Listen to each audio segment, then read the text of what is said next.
Hey everyone, this is Friedel Hakoreja Raven. I'm here with my recap and review of True Detective Season number 4, Episode number 1, which is titled Part 1, and it stars Jodie Foster. And I have to say that this was a very strong start to a new season of True Detective. I'm not really sure how the pacing is gonna be as we continue moving, but as far as a premiere episode is concerned, it was a very, very strong start. They laid the groundwork for certain character dynamics, certain twists and secrets, and of course, then there's the major mystery about a group of scientists just disappearing, just one day disappearing. So this entire season is set in Alaska, and if you know, when it comes to Alaska, the sun sets for a very, very, very long time. So that's what basically gives us our setting for this particular show, and it's basically like the last sunset. It's December, and we get to see this hunter near the bottom of the screen, and he's trying to like hunt certain caribou. I think you call them caribou, right? They're like moose deer kind of thingies, more deer like. But before he can make his shot, as the sun sets, the caribou end up feeling something. Something clearly spooked them, so the entire herd runs towards a cliff, and instead of stopping, they just jump over the cliff, and the hunter is like, what the heck just happened? Then we cut to the research center, and the name of the research center is Salal, and there are like 8 people in there, 8 different scientists who specialize in different fields like biophysics, structural biology, and all of that stuff, chemistry, biochemistry, and they are from around the globe. And apparently, one of them ends up convulsing for some reason. It's this guy over here, and he turns around and he's like, she's awake, and then the light goes out. A delivery guy comes in on the third day after the last sunset, and he's like, okay guys, I've got your stuff here, where are you? So it turns out that usually someone meets him over in the dock, but again, no one's here. So he walks in all alone, and I'm like, really, you're gonna do that? You're really gonna walk in? So yeah, he does that. He walks in and he goes to the TV lounge, or the rec room, I guess. Rec room slash kitchen lounge library, whatever. He goes there. Still no one's there. The food is still on the counter. The TV is still playing one of the Beatles songs, and yeah, his keys drop. So he bends down, and this is where he notices a human tongue on the floor. And I'm like, ooh, what the heck happened to these scientists? We then end up meeting one of our co-leads. Her name is Navarro, and apparently a fight broke out in a workplace. I think they like clean fish or something. So she walks in. So apparently it turns out that there are these 2 women, and a guy was threatening this woman over here, and the other woman ended up hitting it with a metal bucket. So they ended up calling the police. So she comes in, and the guy is like, yeah, she's the one who ended up hitting him with a metal bucket. Arrest him, yada yada yada. And Navarro's like, you know what, sir? I would like to talk to these 2 women alone. This is where we get to know that this woman was in like a relationship with the guy that was hit, and apparently she moved out. He didn't like it, so he came to threaten her at work. And the woman over here, she ended up defending her, and that's why she ended up hitting him with a bucket. So now he's like all drunk. He's on the floor. He's unable to move. This is where Navarro's like, okay, so the guy did this to you, and the woman is like, no, that's just the nature of the job that we do. We handle sharp objects, and when you're doing it like on a later shift, accidents happen. Sharp, pointy objects, and I'm like, ooh, sharp, pointy objects might come back again later down in the show. The guy gets up, so of course Navarro goes to arrest him because she's not pressing any charges against the woman because she understands why they did what they did.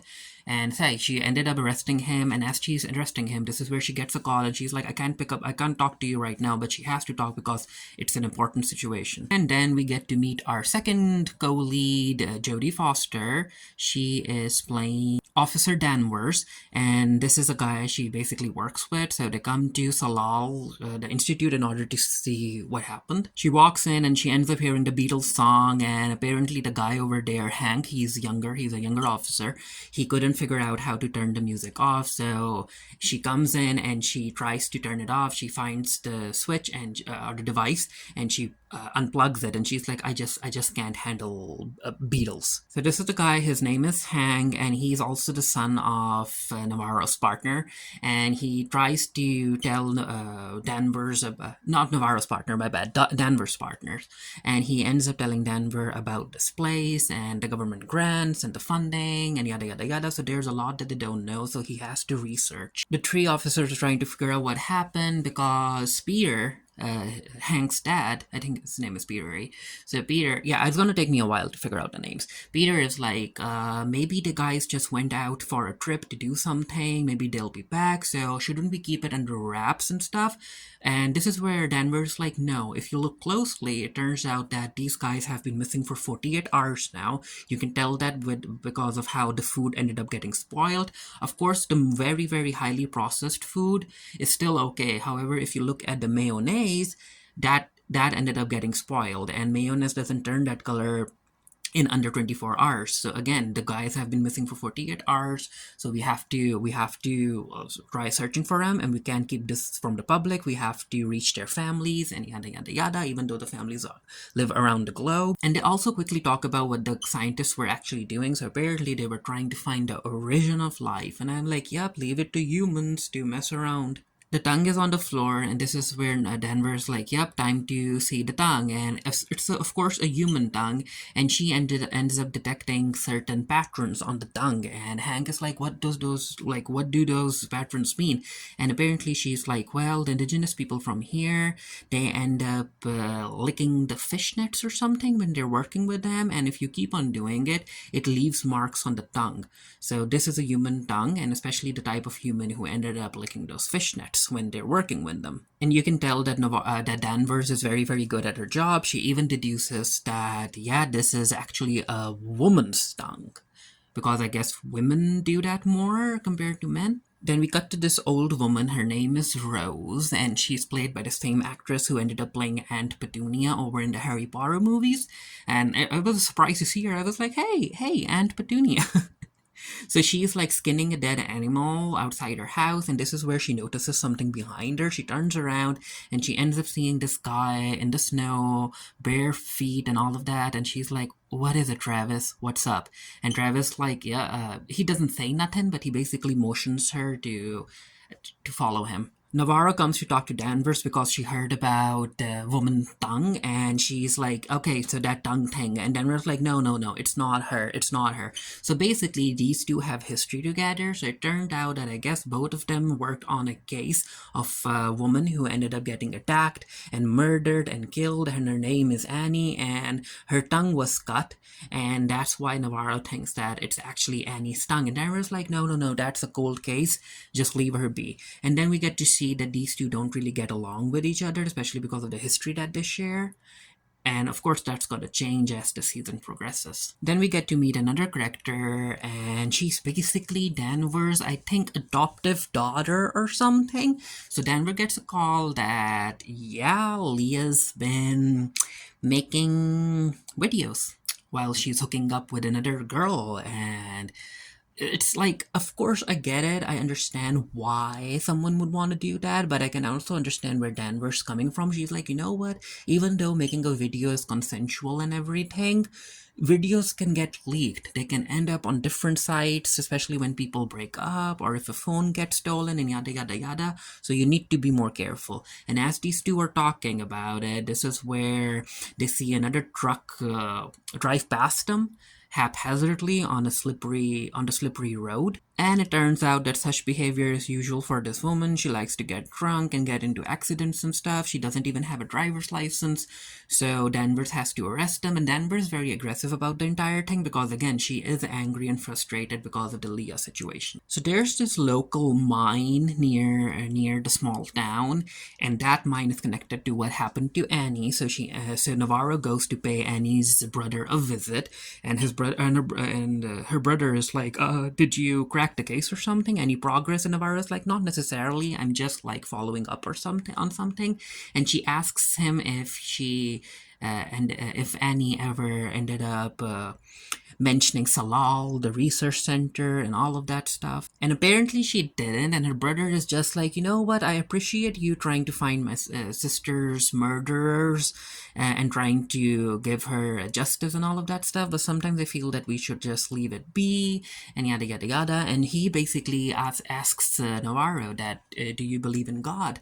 And Navarro's like, yeah, I do. And he's like, why? And this is where we get a flashback of Navarro's time, I think, in the army, and we get a scene where she's talking to this woman who has her half of her face blown off. However, that woman is still able to whisper something into Navarro's ears. But of course, Navarro doesn't explain all of that to the guy, but she's like, yeah, I still believe in God. And however, even if I do believe in God, we are still alone. And then she follows that up by saying that, you know what? We are alone, and God is alone too. Danvers gets a call to check up on her. I think it's her sister. I could be wrong. And here's this guy, and he's the one who ended up making the call. So even though Danvers isn't part of the police force, she has people who are still looking out for her, which makes sense. It makes sense if you're, especially if you're part of a certain demographic and all of that stuff. So this is Jules, and apparently she has certain issues, and she recently moved over here. And because of course Navarro was like, you know what, we won't be sending you to a hospital or anything. However, you have to promise that you need to take care of yourself. And Jules like, yeah, I will take care of myself.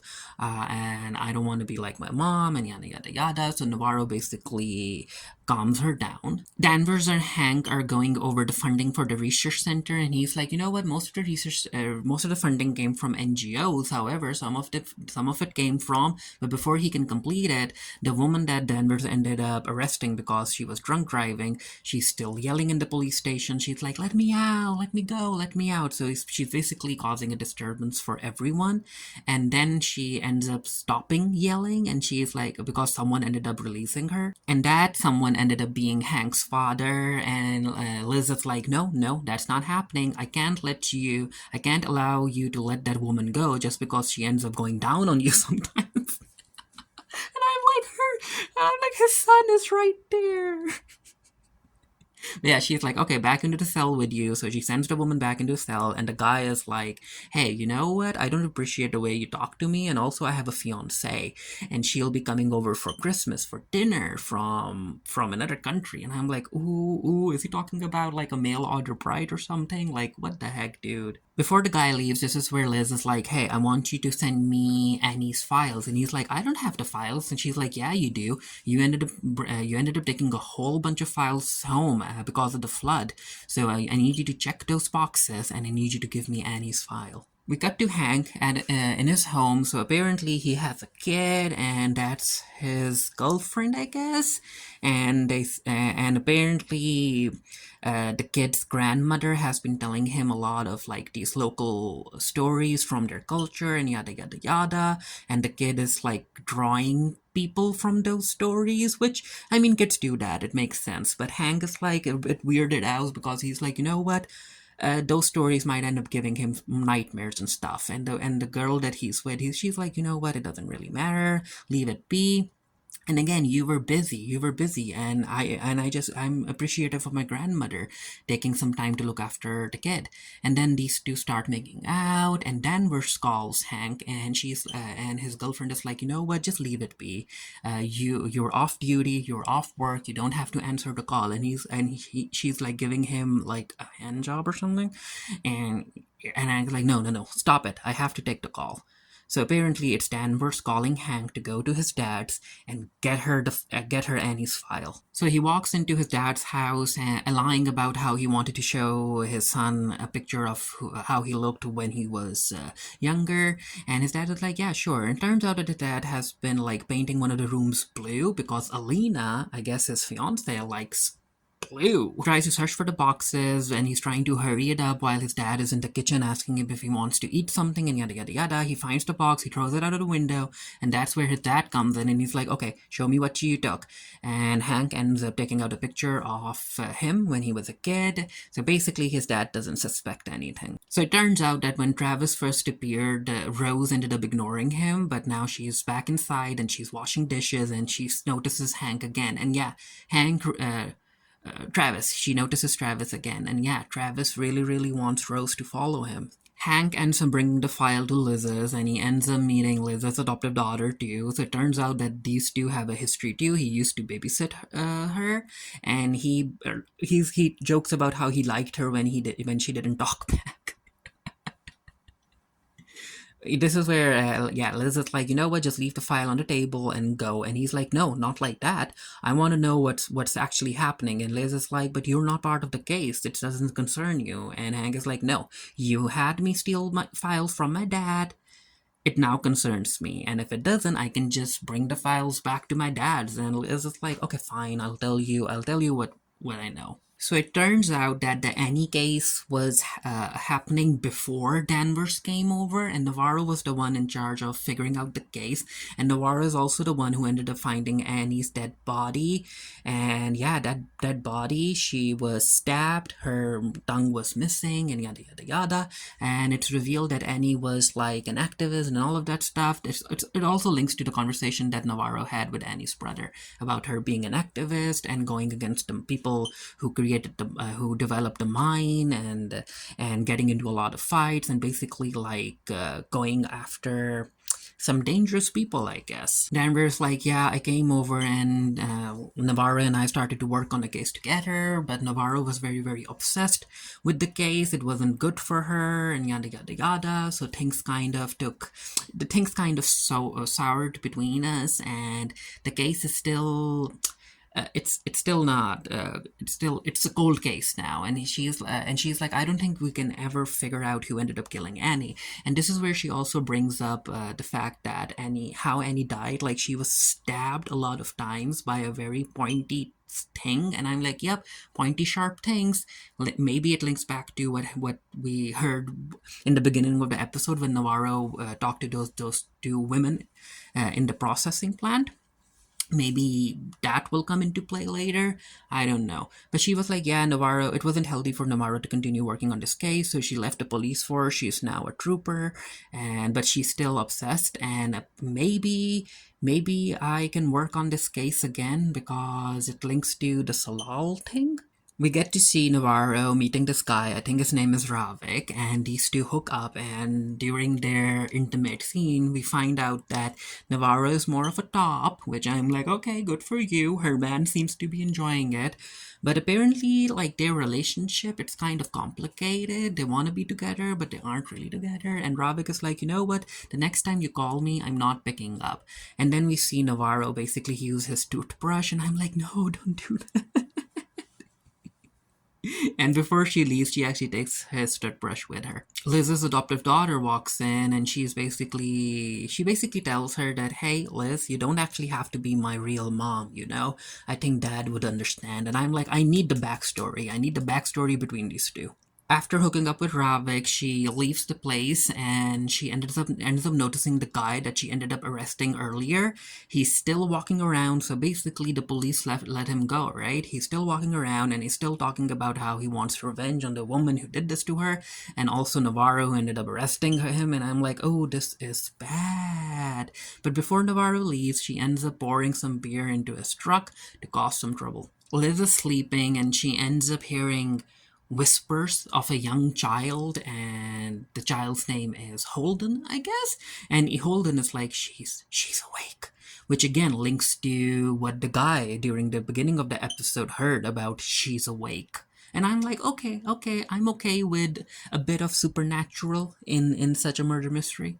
Navarro ends up calling, I think, Annie's sister or something, another relative, and she's like, okay, so if you remember, can you tell me that if Annie ever mentioned Salal, the research institute? But before the woman on the phone can respond, the signal ends up getting distorted, and this is where Navarro notices this polar bear, and the polar bear's left eye is injured. And again, we're not really sure if what Navarro saw is actually real, or if she's just like hallucinating or something. Ooh, also, if you go back to the conversation that Liz and her adoptive daughter had, she's like, you know what, we don't really talk about what happened. So basically, I think their backstory involves an accident or something. Danvers is working on the case and she has all of these printouts and pictures and all of that stuff. She also has Annie's pictures and all of that stuff.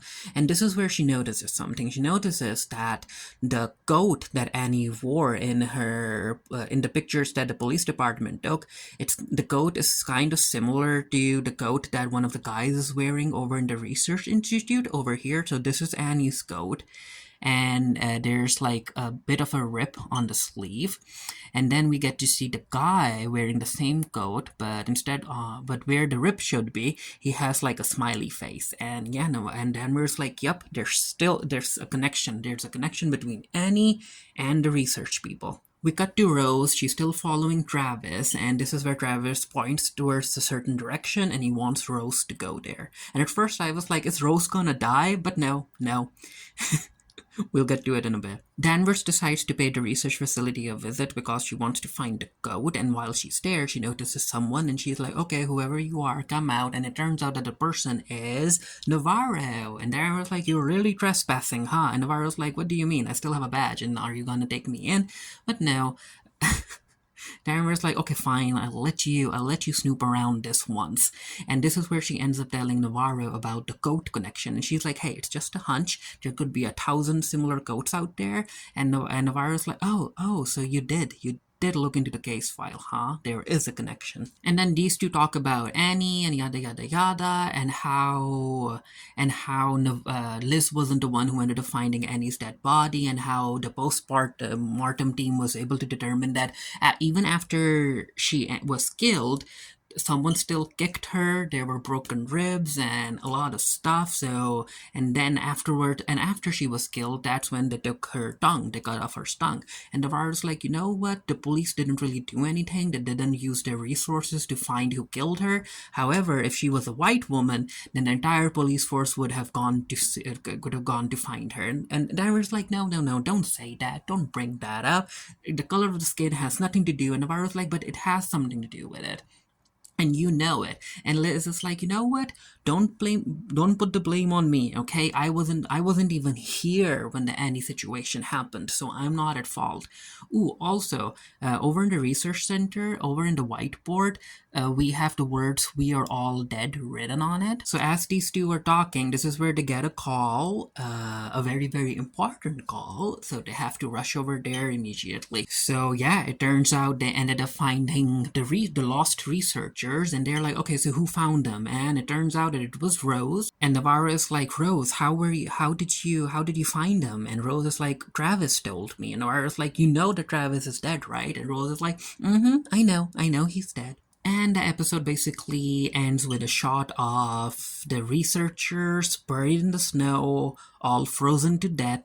And yeah, it's bad. It's bad. Like, there's clearly a supernatural element involved. And again, I'm here for it. I think that True Detective Season 1 had a supernatural element, and then Season 2 and 3 didn't. So I'm kind of okay with Season 4 bringing it back, and I'm looking forward to seeing how the story is gonna progress. Now, if I end up doing a written review just for the Geek Kitty, the link to the review will be down in the comment section below as soon as the review goes up.